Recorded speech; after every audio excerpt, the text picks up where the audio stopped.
പിള്ളേർ എന്തെങ്കിലും ഈ വിലപിടിപ്പുള്ള സാധനങ്ങൾ കളിക്കാൻ എടുക്കുമ്പോഴേ കാരണവന്മാർ അത് ചീത്തയാക്കുമെന്ന് പറഞ്ഞുകൊണ്ട് പിടിച്ചു കുറച്ചങ്ങ് വാങ്ങിക്കും. പിള്ളേർ എത്ര കരഞ്ഞാലും ചിലപ്പോൾ അത് തിരിച്ചു കൊടുക്കൂലേ. അങ്ങനെയായിരുന്നു നിന്റെ അമ്മച്ചി. നിന്നെ പിടിച്ചു വലിച്ചോണ്ട് പോകുന്നത് ഇന്നും എൻ്റെ കണ്ണിലുണ്ട്. അന്ന് നീ കരഞ്ഞപ്പോൾ ഞാനും ഒരുപാട് കരഞ്ഞു. എന്താ നിർത്തിയേ? എന്തിനാ പറഞ്ഞിട്ട് വെറുതെ. ഞാൻ കരയുന്നത് അന്ന് മാത്രമല്ലേ പാപ്പച്ചൻ ചേട്ടൻ കണ്ടുള്ളൂ. എന്താ ചിരിക്കണേ? നിന്റെ കെട്ടുറപ്പിച്ച് കഴിഞ്ഞ് 1.5 വർഷം ഞാൻ വീട്ടിൽ തന്നെയായിരുന്നു. ഡ്രൈവിംഗ് പഠിപ്പിച്ച കുഞ്ഞു ചേട്ടൻ പറയുമായിരുന്നു, ആരെങ്കിലും ഒന്ന് കെട്ടിയാൽ തീരാവുന്ന പ്രശ്നമേ ഉള്ളൂ നിനക്കെന്ന്. കെട്ടി.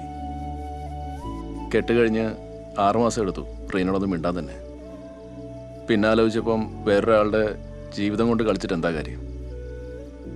മറന്നു.